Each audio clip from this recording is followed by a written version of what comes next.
Broadcast in the morning, so don't criticize my looks. But I got an exciting thing we're going to do today. We're talking about robots again.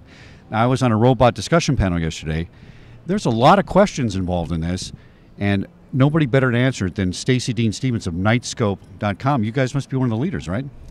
I'd like to think so. I think everybody else thinks so as well. You know, I forgot to give you the microphone speech. We got to put it up like me. Copy me. You got it. All right, there we go. Beautiful. And I got to say, graphics are everything, visuals are everything. You have some awesome looking stuff. Well, thank you. We have a great design team. Matter of fact, a great engineering team as well. But without them, we wouldn't be able to do what we do today. And what I think I like about it is it seems to make it engaging. In other words, we want to walk up to the robot, talk to the robot, say hello to the robot, and that's important. Because Absolutely. Engaging a guard is not always a pleasant experience.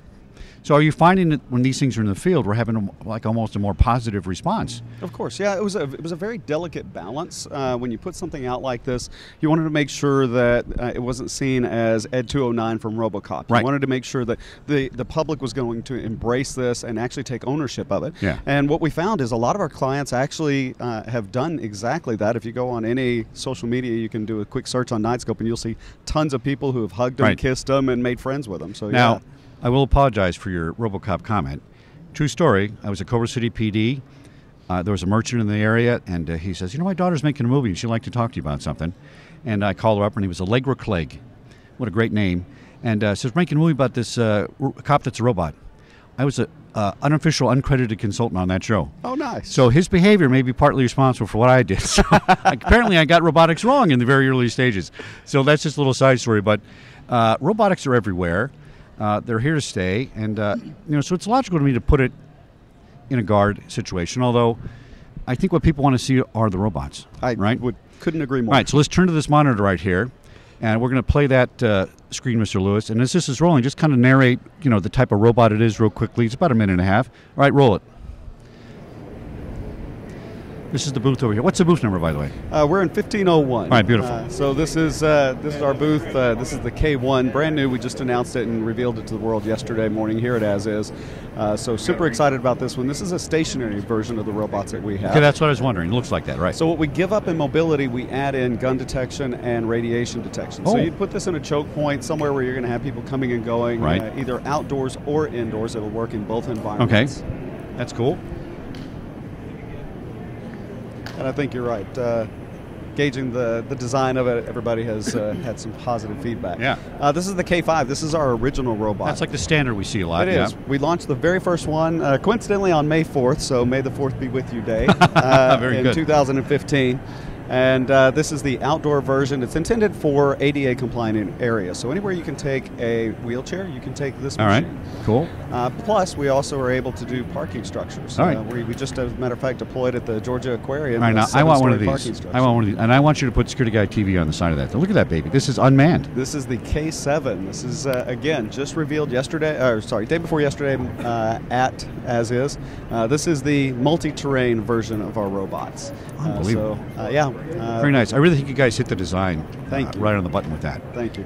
It does look like something in the future, but the future's now. With And robots. what we use here is holonomic steering. So this allows us to actually turn on its own radius. Plus, we can also do crab steering. So it moves from side to side. Really? Yes, yes. Now, what So kind if you of come to our booth, you can actually see a video of it operating. and booth number again? Just 1501. All right, now that last vehicle, the unmanned vehicle. Well, let's talk about all the robots in general. What's the range on these things? What's the time up kind of thing? So on all of our robots, we use lithium-ion batteries, and we maximize the runtime by minimize the charge time. Roughly speaking, about every 2 hours, they'll go back and sit on the charge pad for about 20 minutes. Okay. But we recommend to our clients that they put that charge pad in a conspicuous location because it's continuing to monitor. So all the sensors continue to yes. work. They continue to feed back to the Security Operations Center. So very important that they put that in a place they want to keep eyes on. Now, that's a brilliant concept, and if I had the money, I could put a charging station on a route. Absolutely. And we get to charging station number 2, we go to number 3, and so on, and come back around. We'd constantly be charging and monitoring. Correct. And they run about 1 to 3 miles an hour, so walking speed. Right. So if you do the math, every couple of hours, somewhere between 2 and 6 miles is what they're running. Now, at the panel, we talked about a couple things. One is, well, lack of a better term, artificial intelligence, which I said was an oxymoron, by the way. But we're crossing into some morality, possibly, right? Now, right now, this is just a terminal You're telling it what to do. It's clever. It's not intelligence yet. You're programming it to do things. But what if these things become self-aware? So I had a smart guy tell me that they've done the math, and the Internet's going to be self-aware in about 25 years. We're going to have Terminator, Skynet. You guys ever think about that stuff? All of a sudden the robot says, you know what, I don't want to do what you want to do. I'm going to the beach. See you later. Yeah, of course. So obviously, in the very early stages, we got a long way to go before we get there. Right. Obviously, but artificial intelligence is kind of at the very beginning, and I think artificial intelligence in and of itself is a highly misunderstood technology. But we are on the leading edge of that. So as it continues to develop, obviously, the more conscious people become of it, the more aware that the people who are developing it are going to have to figure out ways to deal with that. Now. I was at a company called Idea Lab. Well, I had a guard company. Idea Lab was our client, and I got a call about 7 or 8 years ago. Hey, one of our clients is building a guard robot. Come talk to the guy. I talked to him about 8 hours. Mm-hmm. And some of the things that came up were, how much should we sell this for? We're going to sell it for $120,000. I said, nobody's going to buy it. A guard company doesn't have that kind of cash. They're not. It's a low profit margin, or a small profit margin, right? And what about this and that? So I talked to the guy, and I was all for it. And I'm not sure that this was the robot that they came up with, but it was somebody that was working on it. And at the time, I thought, how's that going to work? And now I see the brilliance in this. I mean, the thing's just going to keep going. It seems to be more friendly than guards. It's more engaging. But when the design comes in, are we concerned about, I don't know, doing the wrong programming? And, you know, every country, every state, every city has different privacy laws. I mean, that's got to be a tough one for you guys to think about. It is, but, you know, in the very beginning, you have to consider what the mission of the robot is. Okay. And as you go through and you decide what the mission of the robot is, you start to address the pain points of the security profession. If you're addressing those pain points and you're focused on those pain points, everything else is going to fall into place. And really the pain points for this are, it's not, and I'll be the first one to admit, this is not a one-to-one replacement of a security guard. No, I agree. This is 100% an augmentation. So I can tell you, in my past life as a police officer, I was relegated to whatever real estate I had on my body to carry technology. The robot, however, is not relegated to that same real estate, much larger payload carrying capacity. Right. But I always carried this. I always had my smartphone on me, and if I could tap into that technology remotely, then I could infinitely improve my situational awareness and make smarter, safer, and faster decisions. And that's what this is all about. We want to save lives. We want to make people safer. We want to make the properties inherently safer and obviously reduce crime. No, I agree with you. One of the things we talked about yesterday was deploying robots to as first responders. Yeah. Right? Yep. So if you send the first responders into the hurricane and they become injured, stuck, they lose food and water, they're part of the problem. Now we got an issue. Send a bunch of robots in, do triage, drop food, collect data, find easier pathways for people to come in. Well, absolutely. Hire cops, right? So do recon. Mm-hmm. And I think that's a great idea. Although on the panel, people are saying, well, we need a human factor. Listen, if I'm stuck under a bunch of bricks and you're going to bring me a sandwich, I could be a robot. I don't care what it is. So I think that's a great idea. Risk mitigation. Right. Are you into drones? Are we the company into drones, or I personally well, drones? Company first. You guys building a drone robot? We are not. So we steer clear of the drone space only because it's a saturated market already. There's tons of players out there, right.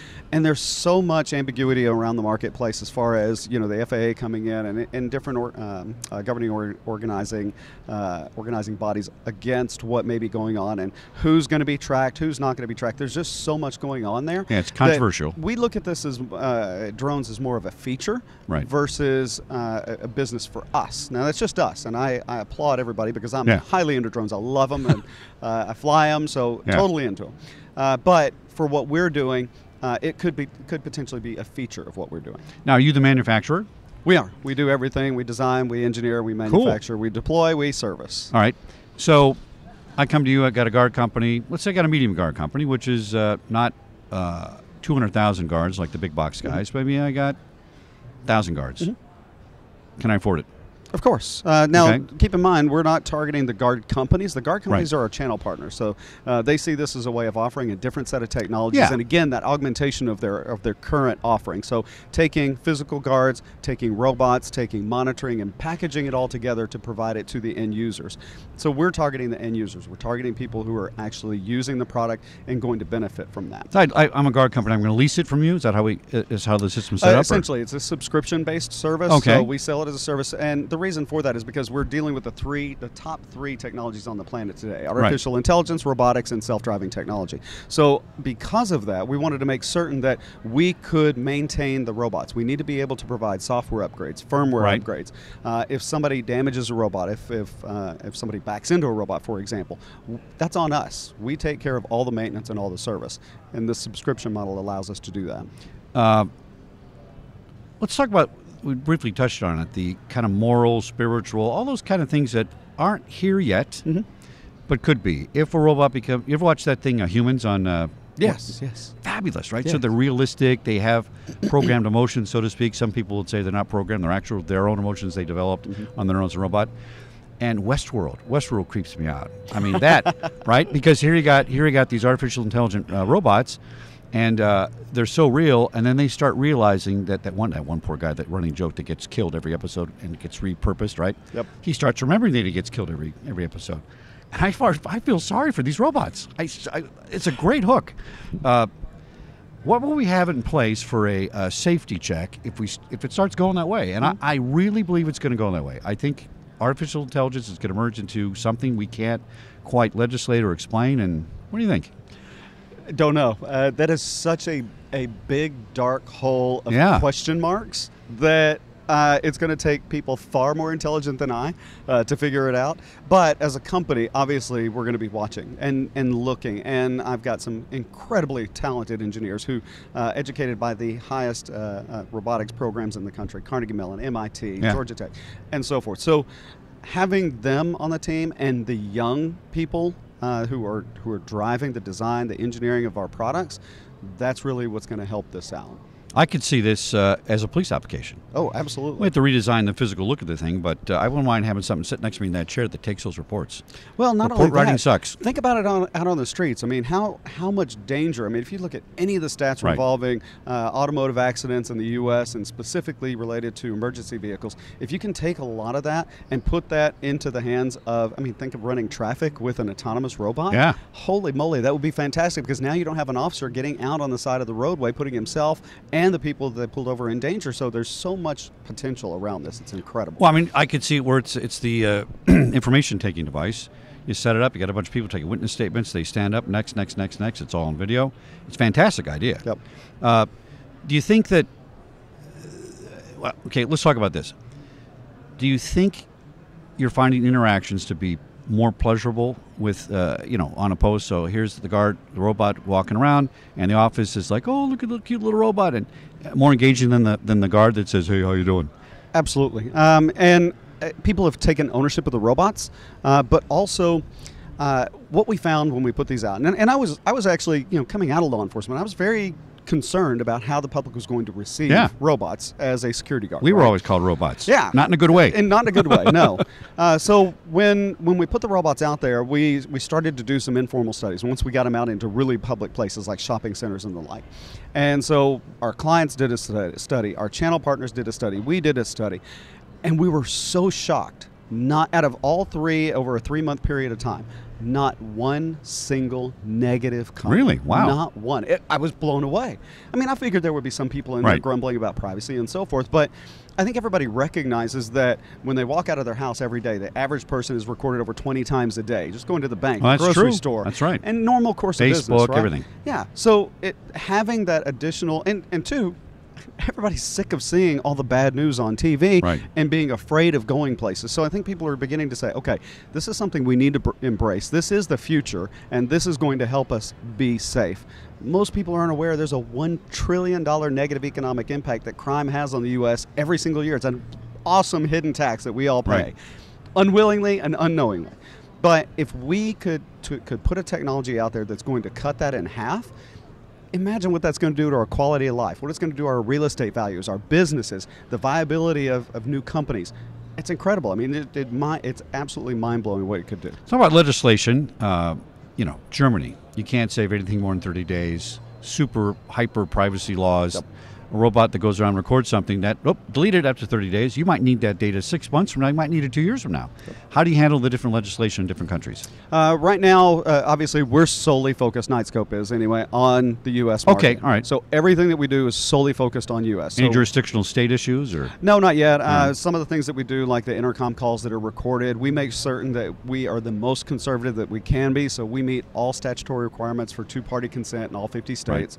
So we're taking that very conservative approach on all of the things that we do to ensure that wherever we go, we're meeting those laws. So for us, we're kind of relegated to U.S. laws only at this time.